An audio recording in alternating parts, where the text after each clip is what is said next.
Well, Jeffrey Epstein is Pizzagate. I told you that earlier this week. But how crazy is this? One of the most disturbing characters of the entire Pizzagate saga is actually connected to Epstein and to Ukraine's Zelensky. I'll explain that totally bizarre connection in just a second. But first, Zelensky appears to be connected to Epstein into the trafficking of girls and children in Ukraine. And it was the upheaval in Ukraine that Epstein claimed in his emails would create many opportunities. So, the question, were those opportunities to traffic women and children out of Ukraine? In the newly released Epstein files, we find repeated references to two Kiev-based modeling agencies, both still operating today. In one email, a sender tells Epstein that they're the best agencies in Kiev. The others only provide, quote, cheap escorts. Another message offers Epstein contact information for someone connected to around, quote, 400 girls.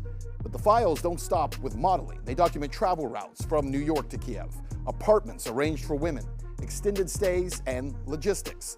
They also show real estate dealings, including 2017 discussions involving Epstein and a mansion purchase in Lviv.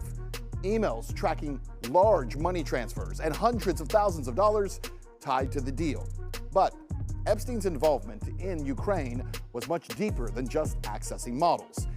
He was ready to take advantage of the country's upheaval. Take a look at this email from 2013, just before the CIA-led coup that overthrew the government of Ukraine. Epstein writes, quote, Ukraine upheaval should provide many opportunities. Many. The year was 2013. Ukraine was in the middle of a political crisis, and Epstein sent that message to the head of the Rothschild banking group. The emails indicate, along with others, that Epstein worked directly for and with the Rothschilds, specifically on taking advantage of the chaos being sown in Ukraine. Well, not long after those emails were sent, the Rothschild-linked interests aggressively moved into Ukraine, buying assets that had collapsed in value after the 2014 upheaval. We're talking about land and energy and infrastructure.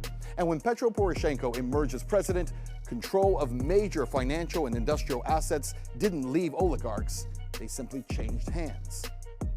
In order to stop any insinuations, we have already prepared and fully agreed upon a deal to transfer our stake in Roshan to the Rothschild Trust, a company with an impeccable reputation, so that Poroshenko's name will not be listed among the owners. Yeah, and then came 2019. Poroshenko lost power, and a television comedian by the name of Vladimir Zelensky won the presidency. And Jeffrey Epstein? He seems to have made a new friend, because he later writes to a Ukrainian-born woman, quote, I want you to start reading about politics in Ukraine.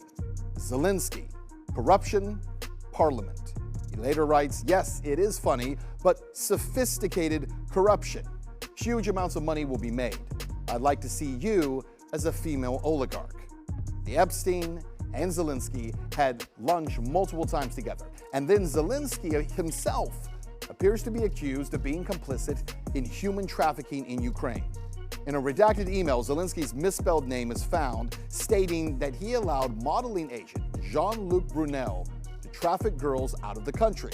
So who was Jean-Luc Brunel? Well, he was found dead in a prison cell in 2022 while he was being held on suspicion of rape of minors, sexual exploitation, and trafficking girls to who else but Jeffrey Epstein.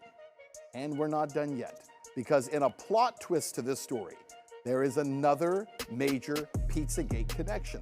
See, Zelensky himself, in September of 2023, he invited performance artist Marina Abramovičová to serve as an ambassador for Ukraine. She would specifically help to rebuild schools and support children affected by the war. Marina Abramovičová is not even Ukrainian, she is Serbian. She is also a central character in the original Pizzagate story. See, throughout the Podesta Pizzagate emails, Abramovič's name comes up often. She is a bizarre performance artist who performs something called spirit cooking, which is a ritualistic use of blood and semen.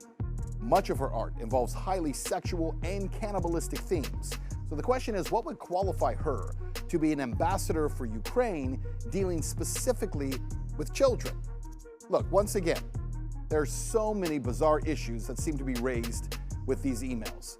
Many of the names listed in the Epstein files are not necessarily connected to human and child trafficking, all right? But some certainly seem to be. And in this case, Zelenským, who runs a country that for years has been known as a hotbed for pedophilia and human trafficking, also seems to have found a powerful connection with and to Jeffrey Epstein.